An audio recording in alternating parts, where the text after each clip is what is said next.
मैं गुरलाल सिंह आप सभी मीडिया साथियों का यहाँ पहुँचने पर धन्यवाद करता हूँ। मेरे छोटे संदेश पर आप इस कवरेज के लिए आए हो, आपका बहुत बहुत धन्यवाद।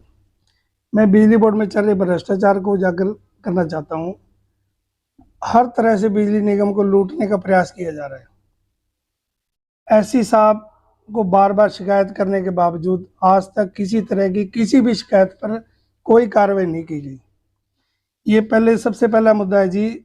अगर सैन कॉलोनी में खंबे तो खड़े हैं, केबल गायब है, जबकि बेशकीमती केबल है वो, जिसकी उच्च अधिकारियों को बार बार शिकायत करने पर विजिलेंस में भी जानकारी दे दी। विजिलेंस में इंक्वायरी आने के बावजूद भी आज तक पेंडिंग पड़ी है। ऐसी साहब को मिलते हैं तो हाँ हाँ मैं करवा रहे हैं, सिवाय मीठी गोली के और कोई उनके पास वो जवाब नहीं है। और जबकि अधिकारियों ने वहाँ से स्टोर से केबल निकाली गई, जबकि इसका टेंडर हुआ, स्टोर से सामान निकल गया, साइट पे पहुंचा नहीं, सामान गायब हो गया। अब किसको हैंडओवर किया, किसको नहीं किया, कुछ नहीं जवाब, किसी के पास कोई जवाब नहीं है। और बार बार इनसे आरटीआई शिकायत करने के बावजूद आज तक ज्यों का त्यों ही पड़े मामला। सिर्फ खंबे खड़े हैं, केबल गायब है। और यही अगर आम किसी कस्टमर ने कुछ किया होता तो उस पर आज तक इतनी एफआईआर करवा देते, बिजली निगम भी अगला सुसाइड तक करने तक चला जाता। तब कि इन्होंने अभी तक कोई कार्रवाई नहीं करी। और ऐसा ही एक मामला है परमार्थ कॉलोनी के साथ, अवैध एरिया में 21-22 पोल लगा के छोड़ दिए, उसके ऊपर केबल लगा दी। उसके बाद इन्होंने एक कनेक्शन भी करा, जब इनकी शिकायत करी तो वो कनेक्शन तो इन्होंने हटा दिया। फिर आज तक उस केबल किसने लगाई, खंबे किसने लगाए, वो मटेरियल माल कहाँ से आया, कौन से स्टोर से निकला, किस जे की एसआर पे निकला, कुछ नहीं जवाब, कोई बोलने के लिए तैयार नहीं है। और ये एक मामला नहीं है, शहर में जगह जगह अनऑथराइज कॉलोनियां बन रही हैं, जबकि सरकार को रेवेन्यू का कितना लॉस हो रहा है। और सरकार को सरकार के ही लगाए हुए निगम के जो अधिकारी काम कर रहे हैं वो ही चूना लगा रहे हैं।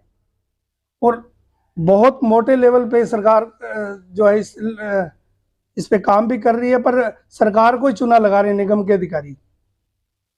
अनऑथराइज कॉलोनियों में जगह किसी भी जगह देख लो आप, सबसे पहले बिजली सप्लाई दी जाती है, फिर वहाँ पानी की सप्लाई दी जाती है, और उसके बाद ये जो कॉलोनाइजर है वो रेवेन्यू में सरकार को चपत लगा रही है।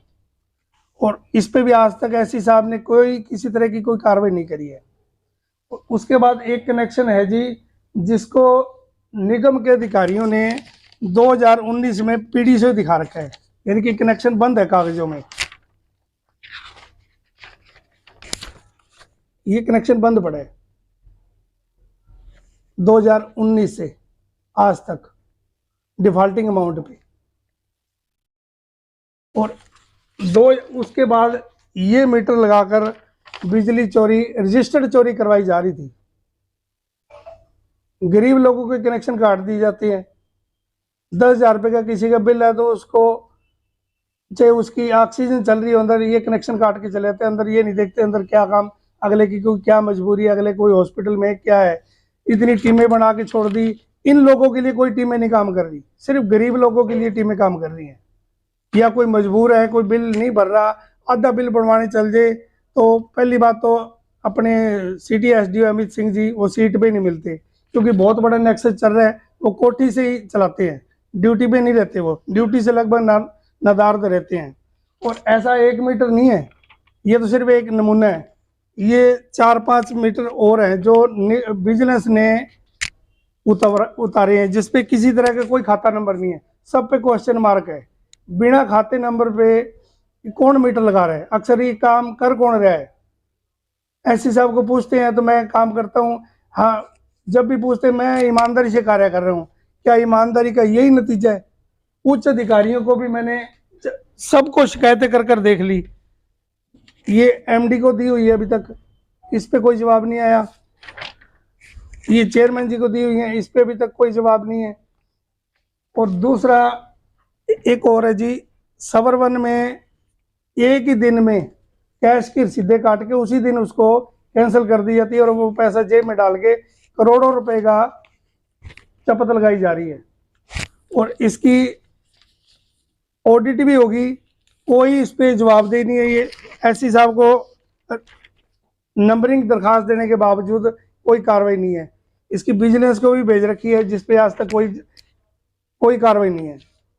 और एससी साहब जब भी इनसे मिलो कहते हैं जी टीम बना दी। जिन टीमों की खुद की जांच चल रही हो वो इस पे क्या ईमानदारी से कार्य करेंगी।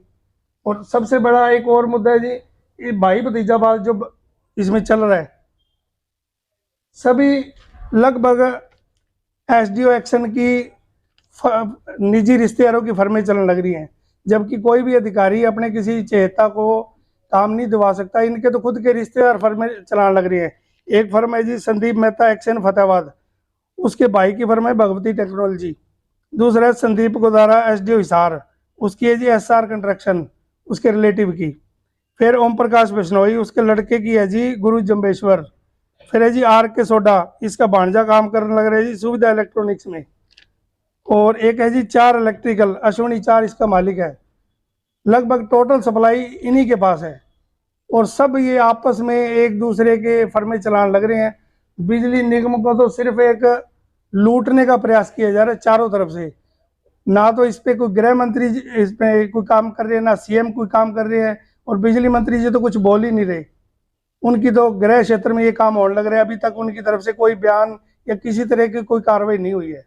और जब भी ऐसी हिसाब से मिलो या उच्च अधिकारियों से बात करो तो हाँ विजिलेंस की टीम है, जिन विजिलेंस टीमों की खुद की जांच चल रही हो वो इन पे क्या काम करेंगे।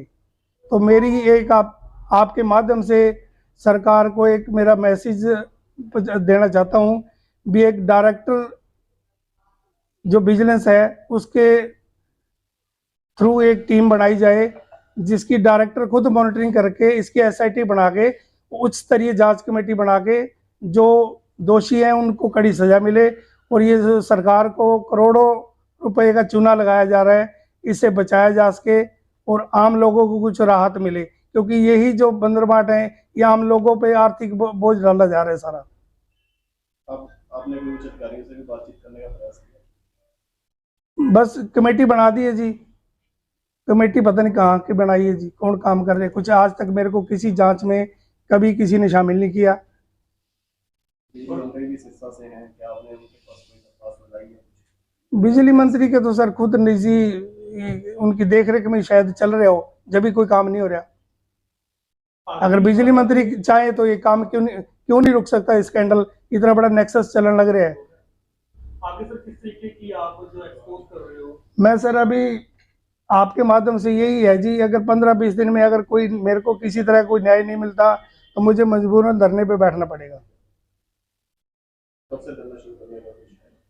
अभी तो सर अधिकारियों की तरफ से पहले कुछ देखते हैं क्या रिप्लाई आता है। अगर कोई संतोषजनक जवाब मिलता है, कोई एसआईटी बनाई जाती है तो ठीक है, नहीं तो मजबूरन मुझे धरने पे बैठना पड़ेगा।